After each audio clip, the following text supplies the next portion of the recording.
Hey everyone, AstroNerdBoy here, and we got some news coming out of the DC world. DC shocker James Gunn and Peter Safran to lead TV and animation division, an exclusive from the Hollywood Reporter. The duo will report to David Zaslav, the guy that everyone hates.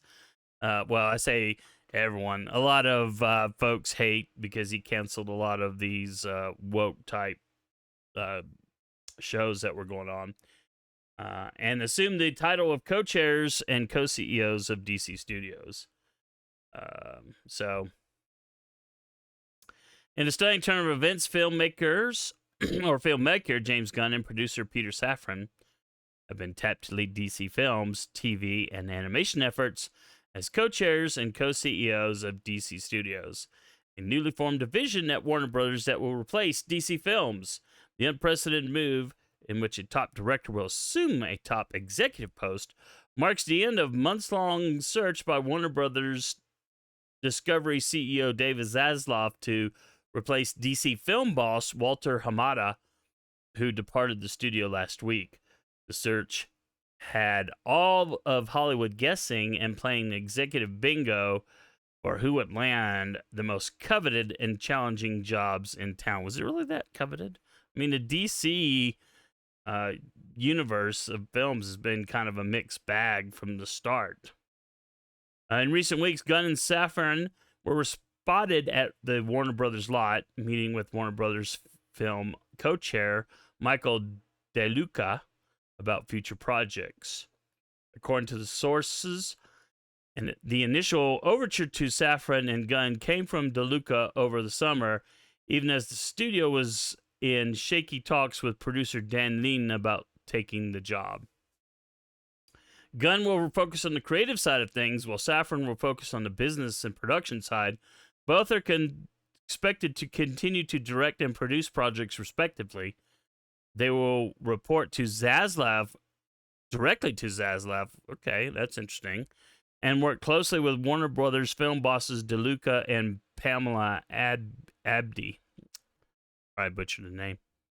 Sources say the deal runs for 4 years, and Gunn will be exclusive to DC, so no more Guardians of the Galaxy from James Gunn for the MCU. The goal is for them to not just be producers, but truly function as executives, even as Gunn will occasionally hone a movie.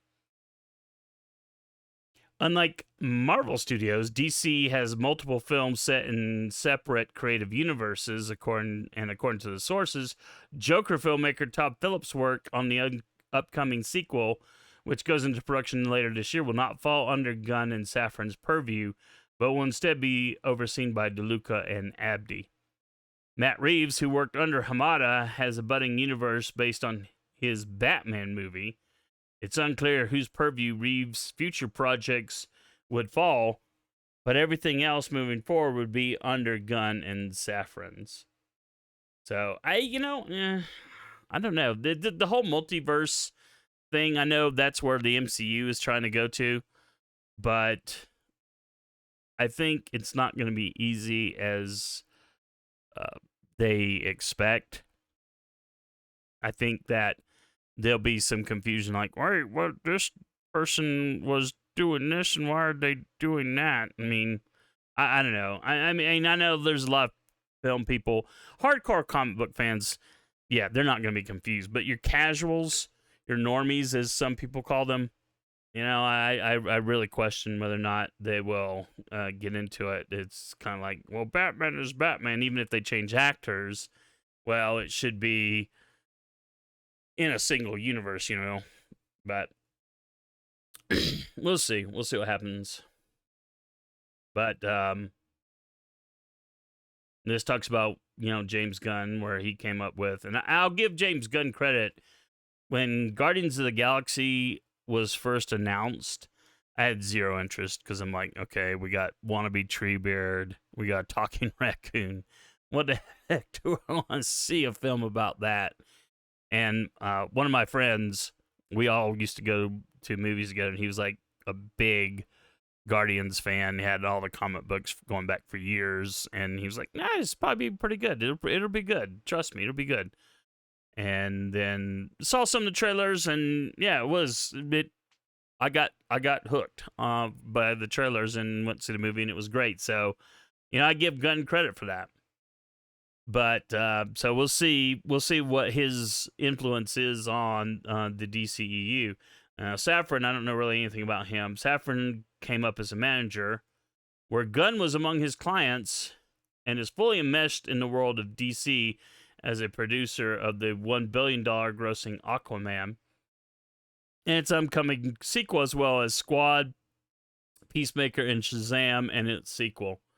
His relationship with Warner's extends back 10 years and includes the $2 billion Conjuring horror franchise. Know nothing about that. Safran Company recently re-upped its production deals with Warner. Gunn and Safran will work with top execs at WBD, including TV boss Channing Dungley, HBO and HBO Max's Casey Bloys, U.S. Network Group Chair and Chief Content Officer Kathleen Finch, and other people. So, yeah. The move comes as a seismic moment for the DC, which for the past 4 years has been led by Hamada under the DC Films banner. The executive departed amid friction with the new Warner's leadership under Zaslav, who made controversial decisions to axe a number of shows, including Batgirl. He vowed to take DC with a 10-year plan as it seeks to compete with its rival Marvel Studios. Well, if anything, this is the time to catch Marvel. When DC first started, they did everything wrong. They did everything wrong trying to tag Marvel. And so we jumped straight to the Justice League movie, and we know how that turned out. It just was not good at all, because they did not have that build up that the MCU did to the Avengers movie. So, and with the Phase 4 being kind of rubbish, and I think they've already scrapped Phase 4 and like, oh, now we're in Phase 5. I think now's the time to take over the MCU if you're going to take it over. But in my opinion, what you're going to need to do is you're going to have to come up with a competent kind of overarching storyline, have individual films like the MCU did originally that are separate yet are a piece of the larger picture, a larger puzzle. And I think if they do that, they can come up with something pretty good, but we'll see. Even though Zaslav talked about finding a Kevin Feige-style executive over the summer, the team started looking at emulating the Pixar model, in which you have producers and filmmakers working as executives. That's interesting. I didn't realize that's what Pixar did. That has never been tried in the live-action space, so that'll be interesting to see what they do. DC released Black Adam over the weekend, which stars Dwayne Johnson and featured Superman actor Henry Cavill's return to the DC universe, which I think that pissed off a lot of the official critics. I'll be honest, I really do. Next up has Shazam's Fury of the Gods out in March. As for Gunn's future in Marvel, there's been talk he would continue on in some form after the conclusion of his Guardians of the Galaxy trilogy.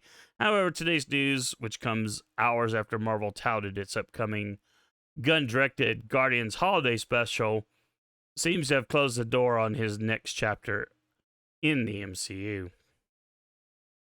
So the hiring is effective November 1st, blah, blah, blah. And then they're doing their normal platitudes about, oh, we can't wait to start working with them. Oh, no, it's so awesome. But anyway, my own thoughts kind of express most of them. I mean, we'll just see what happens. I mean, James Gunn, like I said, the first Guardians of the Galaxy movie, I give him credit for making me interested in something I had zero interest in. And then when I actually went to the theater, pulling off a home run. I love the original Guardians of the Galaxy movie. The second one is pretty good, but not as good as the first. But that first one was amazing. So, I give him credit for that. And we'll see what he can do in the DC space. I know he did like Suicide Squad, which I don't know. I had no interest in that, and nothing I ever saw in trailers ever made me want to go see that either. But and I don't know. I don't know how good it was, but and I don't know anything about the other guy. I mean, he's been a producer, so it's not quite the same as being a director or writer. I mean, there's don't get me wrong, producers have an influence on a film or a TV series, but if they can come up with a unified deal across all their platforms, well, the animation, I guess you could get away with doing your own thing, but they could do like possibly like a Star Wars deal where you have the Bad Batch or Clone Wars tie in with your live action movies and your live action TV shows. So we'll see. But I'm curious what you guys think. Let me know in the comments below. Like, subscribe, all that other stuff, and we'll see you in the next video.